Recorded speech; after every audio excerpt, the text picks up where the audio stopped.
નમસ્કાર વિદ્યાર્થી મિત્રો, મનોવિજ્ઞાનના પાઠ 8 પર્યાવરણ અને વર્તનની અંદર આપણે છેલ્લે કર્ટ લેવિન અને બ્રોનફેન બેનરનું પર્યાવરણ અંગેનું પ્રતિમાન છે એના વિશે માહિતી પ્રાપ્ત કરી હતી. કર્ટ લેવિન છે એ માનવીના વર્તન માટે, એને જે કાર્ય માટે છે એ પર્યાવરણ અને એની આજુબાજુનું જે વાતાવરણ આખું છે એને એ જવાબદાર માનતા હતા, જ્યારે બ્રોનફેન બ્રેનર દ્વારા છે એ આના માટે છે એ સામાન્યતઃ જે 5 તંત્રો છે કે જે સૂક્ષ્મ તંત્ર, અનુભવ તંત્ર, બાહ્ય તંત્ર, સાંસ્કૃતિક તંત્ર અને કાળક્રમ તંત્ર, આવા 5 જે વિભાગો છે કે જે સ્ટેપ બાય સ્ટેપ કાર્ય કરે. બાળક નાનું છે તે સૂક્ષ્મ તંત્રમાં અને ધીરે ધીરે છે એ ઐતિહાસિક સામાજિક જે ખંડો છે એના તરફ જતા જતા એ ધીરે ધીરે કાળક્રમ તંત્ર દ્વારા એ માનવ વર્તન જે છે એને પ્રતિબિંબિત કરે છે. તો હવે એ આપણે અગાઉ પણ જોયું કે ભાઈ માનવ અને પર્યાવરણ આ બંને વચ્ચેનો સંબંધ છે એ દ્વિમાર્ગી છે.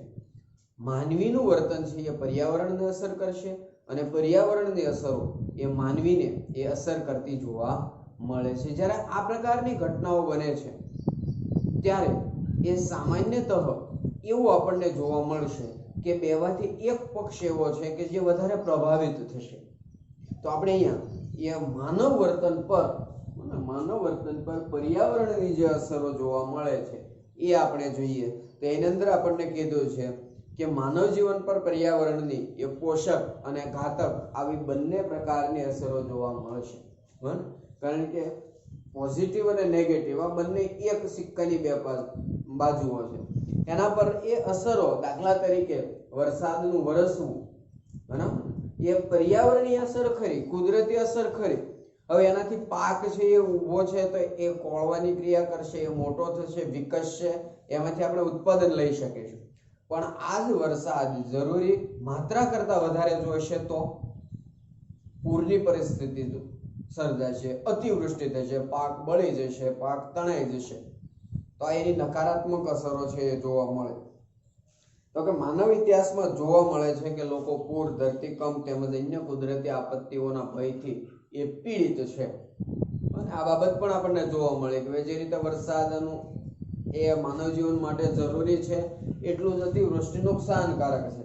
તો વ્યાખ્યા છે એક આપણને આપેલી કે સાંપ્રત સમયમાં ટેકનોલોજીના ક્ષેત્રે થઈ રહેલી પ્રગતિએ પર્યાવરણ માટે એ કેટલાક જોખમો ઊભા કર્યા છે, જેને માનવ સર્જિત છે એ પર્યાવરણીય તણાવો,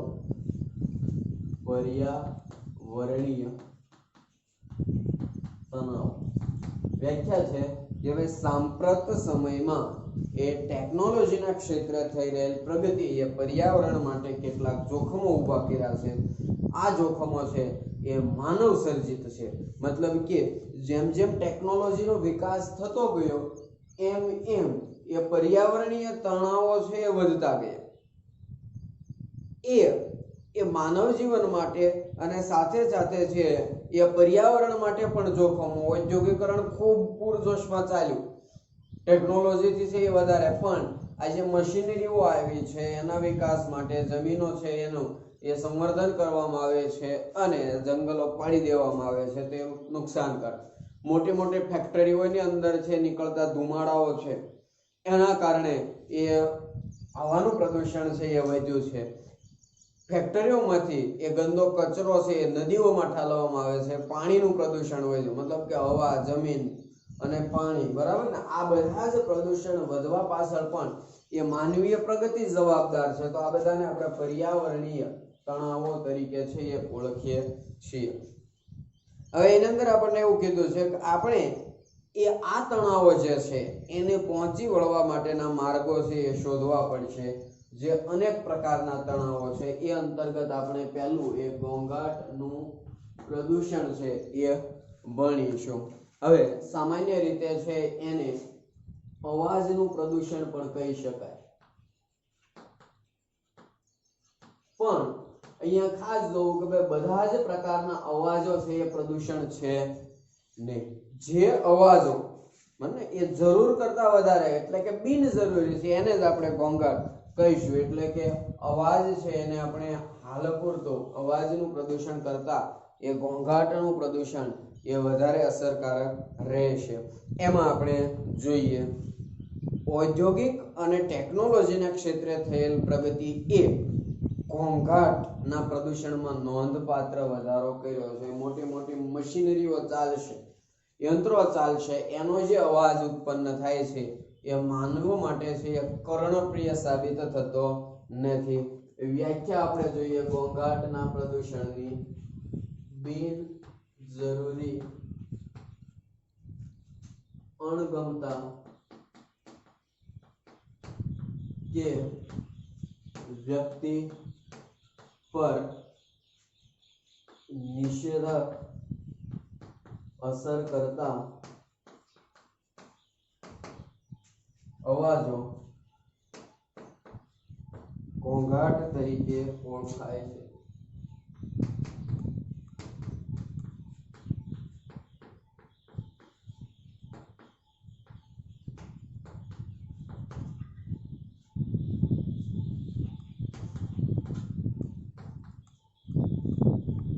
હવે આપણને એ કીધું છે કે ભાઈ એક તો બિનજરૂરી છે, જેની આપણે જરૂર નથી.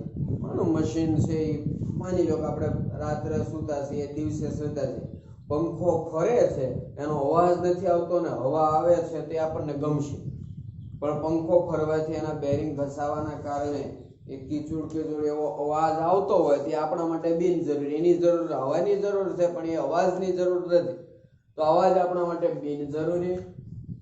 અણગમતા, ગમતા નથી એવા કે વ્યક્તિ પર નિષેધક અસર કરતા હોય, માણસ ઉપર એની અસર છે એ નકારાત્મક જોવા મળતી હોય, તો આવા અવાજો જે છે એ ઘોંઘાટ તરીકે ઓળખવામાં આવે છે અને આપણે ઘોંઘાટ તરીકે ઓળખીશું. એટલે કે બિનજરૂરી, અણગમતા કે વ્યક્તિ પર નિષેધક અસર કરતા એ જે કઈ અવાજો છે. હવે અહીંયા એક બાબત અલગ પડશે કે ભાઈ કોઈ એક વ્યક્તિ માટે જે અવાજો ઘોંઘાટ છે બીજા માટે ન પણ હોઈ શકે. ખાસ યાદ રાખો કે ભાઈ એક અવાજને ઘોંઘાટની કેટેગરી મૂકી એ બધા માટે ઘોંઘાટ નથી, બરાબર, પણ એ જેને નથી ગમતો, બિનજરૂરી લાગે છે એવા વ્યક્તિ માટે એ ઘોંઘાટ અવશ્ય બને છે. તો એમાં ઘોંઘાટની અસર છે આનંદદાયક હોતી નથી, એ વ્યક્તિ માટે ક્યારેય મનોરંજન પૂરું પાડતી નથી. ઘોંઘાટ વિક્ષેપ પહોંચાડતી એ વાતાવરણની ઘટના છે. હવે અહીંયા આપણે જોઈએ કે ભાઈ વર્ગખંડની અંદર બાળકો બેઠા બેઠા ભણે છે, ચોમાસાનો માહોલ છે, આવી પરિસ્થિતિમાં અચાનક છે એ વીજળી થઈ અને એનો જે જોરદાર અવાજ આવે છે તો બાળકોનું ધ્યાન ભણવાથી સીધું જ એના તરફ આકર્ષાય છે, અથવા તો જે ધ્યાનની પરિસ્થિતિમાં બેઠા છે એ ધ્યાનમાં ભંગ પડશે, વિક્ષેપની પરિસ્થિતિ છે એ જોવા મળશે. તો એના માટે કીધું છે કે ઘોંઘાટથી ઊભો થતો વિક્ષેપ એ મનોવૈજ્ઞાનિક સ્વરૂપનો છે. એ ખાસ યાદ રાખો, ઘોંઘાટથી ઊભો થતો વિક્ષેપ મનોવૈજ્ઞાનિક સ્વરૂપનો હોય છે.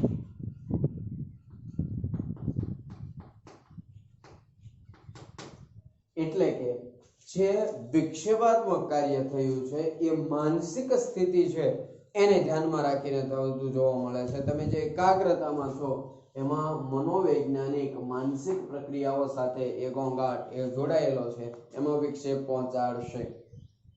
ઘોંઘાટથી ઉત્પન્ન થયેલ વિક્ષેપને આવેગિક ઉત્તેજનાનું પાસું છે એ કહેવાય છે. તમે જો સામાન્ય રીતે માની લો કે શાંતિથી વર્ગમાં વાંચન કાર્ય શરૂ છે, હવે આ પરિસ્થિતિમાં કોઈએ જોરથી અવાજ કર્યો તો બીજા બધા જ લોકો છે એ આવેગિક રીતે ઉત્તેજિત થશે. ઘણાને આ અવાજ ગમશે, ઘણાને નહીં ગમે. નહીં ગમે તો નકારાત્મક અસર થાય, ગમશે તો હકારાત્મક અસર એનામાં એ ઊભી થશે. એટલે કે આવેગિક ઉત્તેજના એ થતી જોવા મળે છે. જો ઘોંઘાટ અત્યંત વિક્ષેપકારક હોય તો આપણે તેનાથી ઉશ્કેરાઈએ પણ છે. વિક્ષેપાત્મક એવી પરિસ્થિતિની અંદર કે હવે નથી જ ગમતો તે આપણે છે એના પ્રત્યે આક્રોશનો ભાવ રજૂ કરશું. તેથી એ ઘોંઘાટની સમસ્યા છે એ મનોવૈજ્ઞાનિક સમસ્યા છે એ ગણાશે. આ રીતે જોઈએ તો એવો કોઈ પણ અવાજ કે જે તે વ્યક્તિને અણગમો ઉત્પન્ન થાય છે એને આપણે એક ઘોંઘાટ કહીએ છીએ. સંગીત પણ એ કેટલીક વખત એ ઘોંઘાટનું સ્વરૂપ લે છે.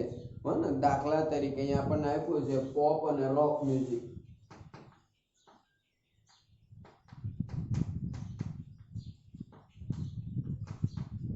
કોઈ વડીલ છે આપણા ઘરે, હવે એને તમે સંતવાણી શરૂ કરી દો, ભજન શરૂ કરી દેશો તો એના માટે મનોરંજનાત્મક, એના માટે કર્ણપ્રિય અવાજ. પણ કોઈ યુવા વર્ગ છે ને કદાચ એ આ સંગીતમાં રસ નથી તો એના માટે આ ભજન ઘોંઘાટ સાબિત થશે. પણ હિપ હોપ છે, બાસ ટ્રેબલ ફૂલ વધારી દીધેલું છે અને એમાં પોપ ને રોક જે વેસ્ટર્ન કલ્ચર વાળા મ્યુઝિક છે એ કદાચ આપણને ગમશે. હની સિંહ ને બાદશાહ અને આ બધાના જે ગીતો છે એ અત્યારે યુવા વર્ગ માટે કર્ણપ્રિય, એની ધૂન ઉપર એ નાચવાનું શરૂ કરી દેશે. લગ્ન પ્રસંગની અંદર છે એ ડીજે ઉપર વાગતું પૂરજોશમાં એ વધારે પડતું છે એ સંગીત એ યુવા વર્ગ માટે છે એ મનોરંજનાત્મક. પણ વૃદ્ધ વર્ગ છે એના નહીં ગમે તો એના માટે આ ઘોંઘાટ એ સાબિત થશે. એટલે કે કોઈ ચોક્કસ બાબતોની અંદર આપણે કહી શકતા નથી કે ભાઈ કોને ઘોંઘાટ કહેવો અને કોણ વ્યક્તિગત એ પસંદગીની બાબત એને જોવા મળશે. અવાજનું પ્રદૂષણ એ પ્રતિકૂળ શારીરિક અને માનસિક અસરો ઉત્પન્ન કરે છે. અને અવાજથી જે છે એ પ્રતિકૂળ શારીરિક અને માનસિક અસરો ઉત્પન્ન કરે છે. શબ્દ આગળ છે પ્રતિકૂળ, અનુકૂળ ન આવે તેવી. આપણને એ પણ ખ્યાલ છે કે ભાઈ ઘણા બધા એવા પ્રયોગો થઈ ગયા કે ગાય છે ને દોહતી વખતે એ ધીમું સંગીત મૂકવામાં આવે તો એના દૂધની ઉત્પાદન ક્ષમતામાં વધારો થાય છે. પણ આ જે ગાય છે એ બાજુમાંથી જો ડીજે પસાર થાય છે અને એનો અવાજ જો સાંભળે છે તો એક જગ્યાએ ઊભું રહેવાની પણ પસંદ કરતી નથી. તો શરીર ઉપર એની શારીરિક અને માનસિક એવી પ્રતિકૂળ અસરો આપણને જોવા મળે. દરેક વખતે એવું નહીં બને કે ભાઈ આવું એને ગમતું સંગીત છે એ એની ઉપર એ સારી અસર છે એ જન્માવતું જોવા મળે છે. તે વ્યક્તિમાં એ તીવ્ર ઉત્તેજના, તણાવ, ધ્યાનની એકાગ્રતામાં વિક્ષેપ, વાંચન શક્તિમાં ઘટાડો તેમજ કર્તૃત્વના ઘટાડા જેવી પરિસ્થિતિ. હવે માની લો કે નકારાત્મક પ્રતિકૂળ અસરો જે છે એ કઈ કઈ થાય છે. એક માર્કમાં પૂછાય કે ભાઈ ઘોંઘાટનું પ્રદૂષણ જે છે એની નકારાત્મક પ્રતિકૂળ અસરો જણાવો. તો એની અંદર છે એ વ્યક્તિમાં તીવ્ર ઉત્તેજના, એની સાથે સાથે તણાવ, ધ્યાનની એકાગ્રતામાં વિક્ષેપ, એની સાથે વાંચન શક્તિમાં ઘટાડો,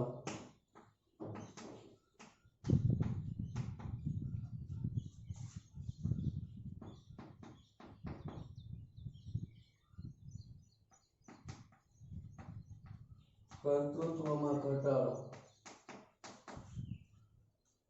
હવે અહીંયા કીધું છે કે આ બધા જ જે છે એની અસરો વ્યક્તિગત છે.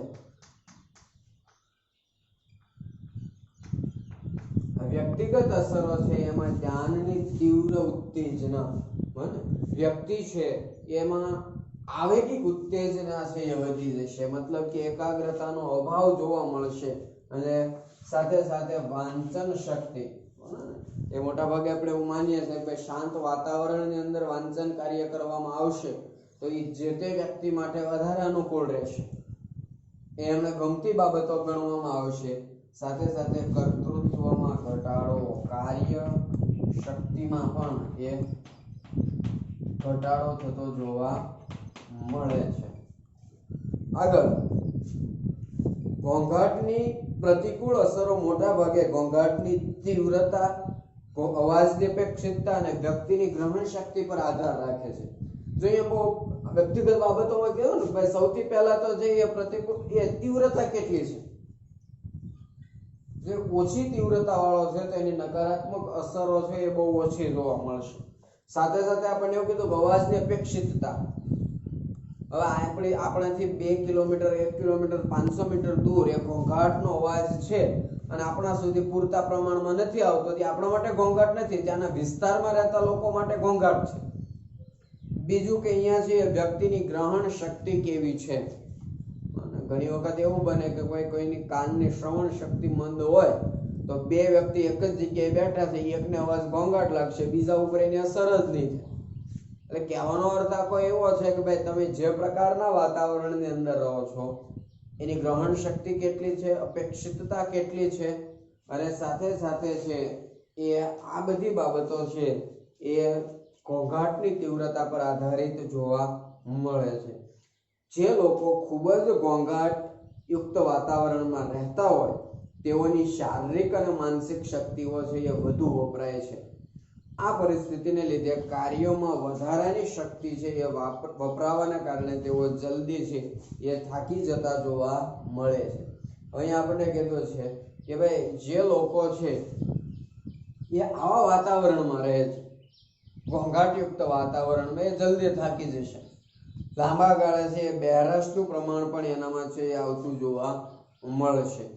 આસપાસના અવાજનું અપ્રિય અવાજ તરીકેનું મૂલ્યાંકન એ ઘોંઘાટનું મુખ્ય કારણ છે. અહીંયા આપણે આગળ વાત કરી કે ભાઈ પોપ અને રોક મ્યુઝિક એ યુવા વર્ગ માટે છે એ ઘોંઘાટ નથી, એ કર્ણપ્રિય છે. પણ વૃદ્ધ વર્ગ જેના સાંભળવાથી ટેવાયેલા નથી એના માટે અવાજ છે એ ઘોંઘાટ છે. એટલે કે આ અવાજ જે છે એનું તમે મૂલ્યાંકન કઈ રીતે કરો છો? તમારા કાનની જે કઈ શ્રવણ શક્તિ છે એને અસર કેટલી કરે છે, એને અનુરૂપ થાય છે કે નથી થતું? તો આવી બધી બાબતો છે એ આ પ્રકારની એ અસરકારકતા એ વધારતી જોવા મળે છે. અચાનક કે અણધાર્યા થતા અવાજો એ અવાજ પ્રત્યેની પ્રતિકૂળ પ્રતિક્રિયાઓનું બીજું મુખ્ય કારણ છે. હવે બીજું કે અવાજ છે એના પ્રત્યેની પ્રતિકૂળ પ્રતિક્રિયા.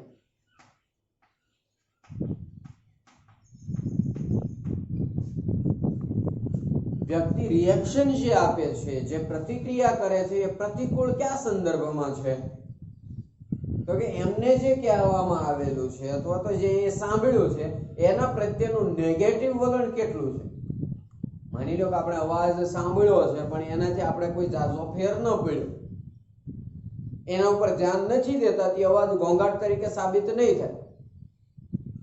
આપણને ખબર છે કે ભાઈ વીજળીનો કડાકો થાય ત્યારે આપણે બેઠા છીએ, ત્યારે એક જ વર્ગમાં બેઠેલા બધા જ વ્યક્તિ છે એનું સરખું રિએક્શન નહીં હોય, પ્રતિક્રિયા સરખી નહીં હોય. ઘણા બધા આ અવાજની સાથે દેકારો કરવા માંડશે, ઘણા વ્યક્તિઓ અવાજ થશે એટલે અવાજ સાંભળ્યા પછી કાન આડા હાથ દઈ દેશે, અને ઘણા એની જ પરિસ્થિતિમાં. મતલબ કે તમે કેટલી પ્રતિકૂળ પ્રતિક્રિયા કરી છે. જોરથી અવાજ આપ્યો એના માટે વધારે ઘોંઘાટ જ થયો, કાન ઉપર આંગળા નાખી દીધા, કાનની અંદર હાથ રાખી દીધો એના માટે ઘોંઘાટ છે. પણ જેને સામાન્ય પ્રતિક્રિયાની અંદર પણ ફેરફાર થવા દીધો નથી એના માટે ઘોંઘાટ છે નહીં.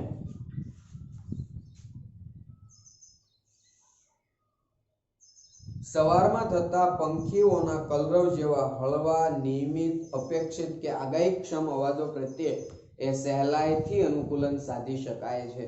માની લો કે પંખીઓના કલરવનો અવાજ છે તો એ આપણને ખબર છે કે સવારમાં તમને જોવા મળશે, એ સાથે સાથે આગાહીક્ષમ છે.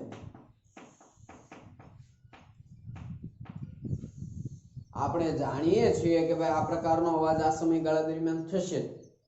સવારમાં મંદિરની ઝાલર વાગવી, નગારાનો અવાજ એ આગાહીક્ષમ છે, આપણને ખ્યાલ છે. મતલબ કે જેની કલ્પના આપણે અગાઉથી કરી શકીએ છીએ એવો અવાજ એ આપણા માટે છે એ ઘોંઘાટનું સ્વરૂપ ધારણ કરતો નથી.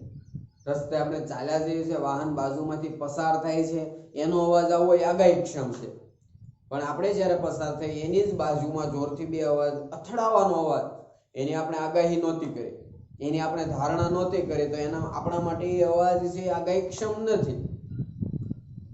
તો એની સાથે સાથે જે બીજી ક્રિયાઓ છે એ પણ તમને એ આ જ પ્રકારનું એ વાતાવરણ જોવા મળશે. વ્યક્તિને એવું લાગે કે તે આવા ઘોંઘાટયુક્ત અવાજો પ્રત્યે નિયંત્રણ સાધી શકે તેમ છે ત્યારે ઘોંઘાટની પ્રતિકૂળ અસરોમાં એ ઘટાડો થતો જાય છે. માની લો કે તમે રેલવે સ્ટેશનની બાજુમાં રહો છો તો હવે આ પરિસ્થિતિમાં રેલવેનો અવાજ છે એ આપણા માટે ધીરે ધીરે સહજ બનતો જશે. શરૂઆતના દિવસોની અંદર આપણને મુશ્કેલી લાગશે, પણ પછીના સમયે રેલવેના જે અવાજ છે, હોર્નનો અવાજ છે, ઉપડવાના એન્જિનનો અવાજ, આ બધું આપણા માટે રોજિંદી ક્રિયા બનશે. અને જ્યારે રોજિંદી ક્રિયા બનતી છે ત્યારે એ આપણે આ અવાજથી અનુકૂલન સાધતા એ આપણે શીખી જઈએ છીએ. એવું પણ જોવા મળે છે કે એરપોર્ટ કે રેલવે સ્ટેશન હોય તેવા વિસ્તારોમાં રહેતા લોકોમાં એ સતત વિમાનો કે ટ્રેનના અવાજના આવન જવાનને લીધે તે મોટા અવાજો એ સ્મૃતિલોપ, અહીંયા આરોગ્ય છે, સ્મૃતિલોપ, બહેરાશ, લોહીનું ઊંચું દબાણ,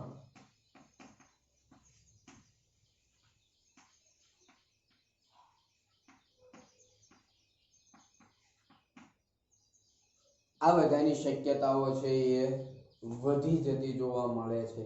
હવે અહીંયા વાત આપણને કરી છે રેલવે સ્ટેશન અને એરપોર્ટની. હવે અહીંયા આ રેલવે સ્ટેશન અને એરપોર્ટના અવાજો છે એ આગાહીક્ષમ છે આપણા માટે. આપણને એનો ખ્યાલ છે કે ભાઈ આવી પરિસ્થિતિ છે એનું સર્જન થશે, પણ વારંવાર એકનો એક અવાજ સાંભળવાથી આપણામાં છે સ્મૃતિ લોપ, યાદ શક્તિ જતી રહેવી.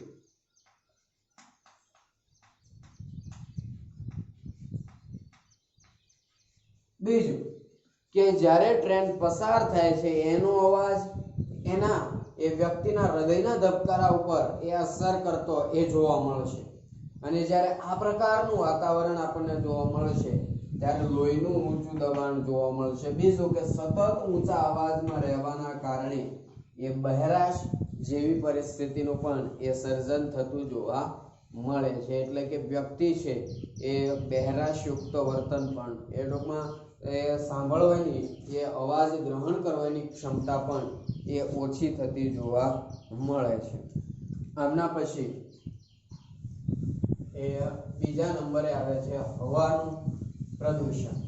તો એ આ પ્રકારના પ્રદૂષણની અંદર મોટા ભાગે એ આપણી નકારાત્મક બાબતો, માનવીય નકારાત્મક પ્રવૃત્તિઓ, એ હવા, પર્યાવરણને કઈ રીતે નુકસાન કરે છે એની અંદર એ આપણે જોઈએ. બીજા નંબરે હવાનું પ્રદૂષણ. હવા પૃથ્વી પરના જીવંત પ્રાણી માટે ખૂબ જ એ મહત્વનું પર્યાવરણીય એ ઘટક છે. જીવંત પ્રાણી માટે ખોરાક અને પાણી કરતા એ હવાનું એ ઘણું મહત્વ છે. આથી જીવવા માટે એ સ્વચ્છ અને તાજી હવા છે એ જરૂરી છે. જ્યારે કોઈ પણ કારણસર એ હવા પ્રદૂષિત થાય ત્યારે તે સ્વાસ્થ્ય માટે વિવિધ પ્રકારના એ જોખમોનું કારણ છે એ બને છે. મોટે ભાગે એ માનવ સર્જિત ઘટનાઓથી એ હવાનું પ્રદૂષણ એ ઉદ્ભવતું જોવા મળે છે. અહીંયા આપણને એવું કીધું છે કે ભાઈ હવાનું જે પ્રદૂષણ છે એના સંદર્ભમાં માનવ માટે પ્રથમ અગત્યનું, જ્યારે ખોરાક નહીં હોય ત્યારે કદાચ અઠવાડિયું ચલાવી લેશો, પાણી નહીં હોય તો 1-2 દિવસ ચલાવી લેશો, પણ હવા વગર 1 કલાક પણ ચાલી શકે એમ નથી. એના માટે સ્વચ્છ અને તાજી હવા જરૂરી છે.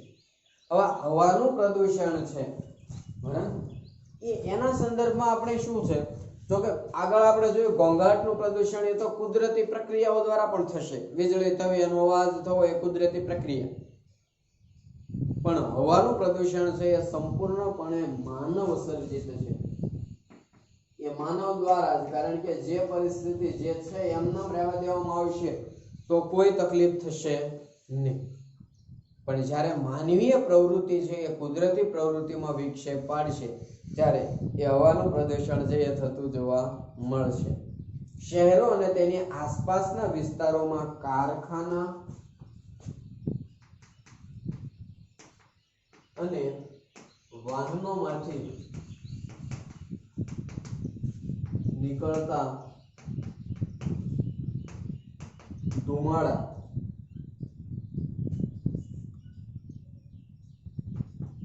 કોલસી, તમાકુ બળવાથી નીકળતા ધુમાડા હવામાં તરતા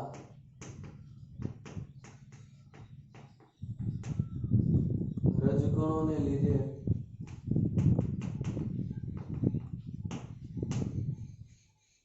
હવાનું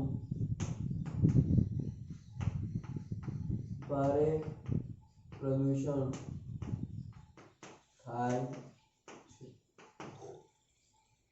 હવે હવાનું પ્રદૂષણ થવા માટેના કારણો આપ્યા છે કે શેના કારણે હવાનું પ્રદૂષણ થાય છે, તો કે કારખાના અને વાહનો છે એમાંથી નીકળતા ધુમાડા અને કોલસી જે આપણે બાળીએ છીએ, બીજું તમાકુ છે એના ખેતરો બાળવાથી અને સાથે સાથે છે એ બીડી સિગારેટમાં વાપરવામાં આવતી જે તમાકુ છે એ બળવાથી એ નીકળતા ધુમાડા અને હવામાં તરતા અમુક ચોક્કસ પ્રકારના રજકણો કે જે એ વાતાવરણીય પરિસ્થિતિમાં એ નકારાત્મક અસરો છે એ ઊભી કરે છે।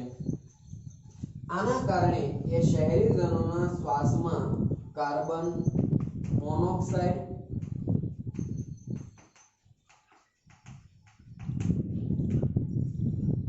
નાઇટ્રસ ઓક્સાઇડ,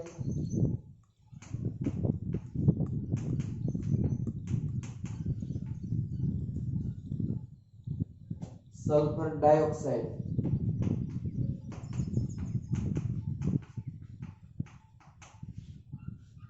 જેવા ઝેરી વાયુઓ એ છે નીકળે છે અને સાથે સાથે છે એ શીશાના સંયોજનો પણ એ જોવા મળે છે। પરિણામે આ જે રોગો છે એના કારણે એ શ્વસન તંત્રના રોગો,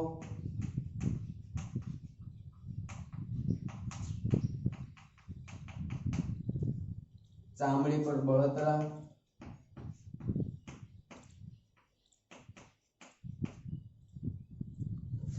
કેન્સર અને અન્ય બીમારીઓ એ થતી જોવા મળે છે। હવે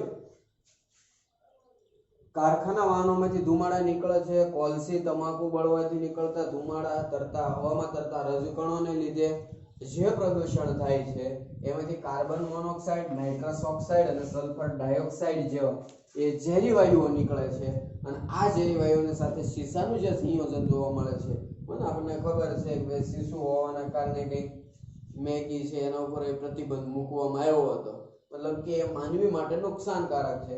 તો એના કારણે શ્વસન તંત્રના રોગો, ચામડીની બળતરા, કેન્સર અને બીજી ઘણી નાની મોટી બીમારીઓ છે એ થતી જોવા મળે છે।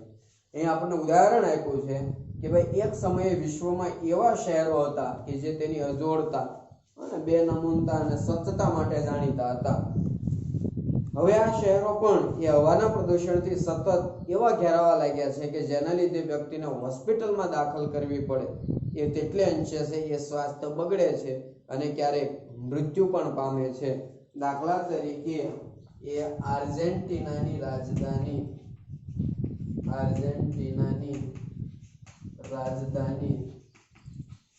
બ્યુએનસ એરિસ,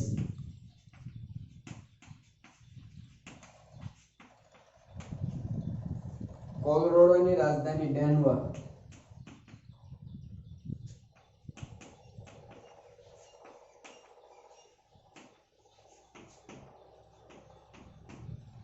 સ્પેનની રાજધાની મેડ્રિડ,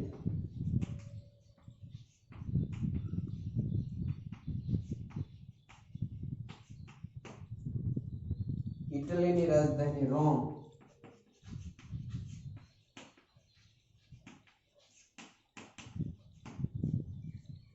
જેવા શહેરો વર્તમાનમાં તેમની સ્વચ્છ હવાવાળા નગરો તરીકેની પ્રતિષ્ઠા ગુમાવી રહ્યા છે।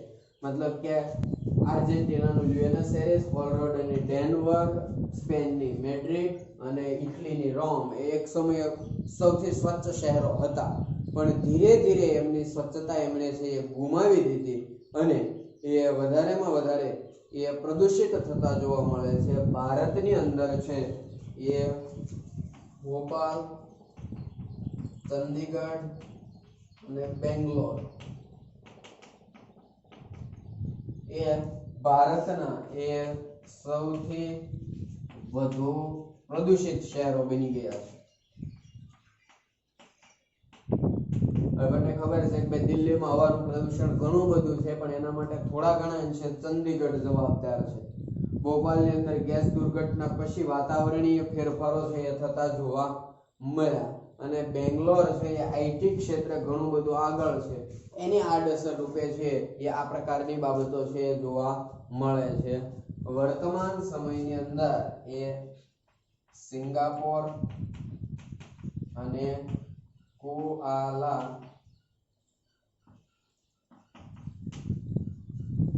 લમપુર આવા શહેરો જે છે એ ખૂબ જ સ્વચ્છ હવા ધરાવે છે, એટલે કે વર્તમાન સમયે પ્રદૂષણથી એ મુક્ત જોવા મળે છે. તો એ આપણે ઘોંઘાટનું પ્રદૂષણ અને હવાનું પ્રદૂષણ આ બંને વિશે માહિતી મેળવી. એમાં ઘોંઘાટના પ્રદૂષણના કારણે બહેરાશ અને લોહીનું દબાણ જેવી પરિસ્થિતિનું સર્જન થાય છે, ત્યારે હવાના પ્રદૂષણથી શ્વસન તંત્ર, ચામડી, કેન્સર જેવા એ રોગો થતા જોવા મળે છે. આના પછી પણ એક માનવ સર્જિત બીજું પ્રદૂષણ એ ભીડ કે ગીચતાનું પ્રદૂષણ છે એ આપણે હવે પછી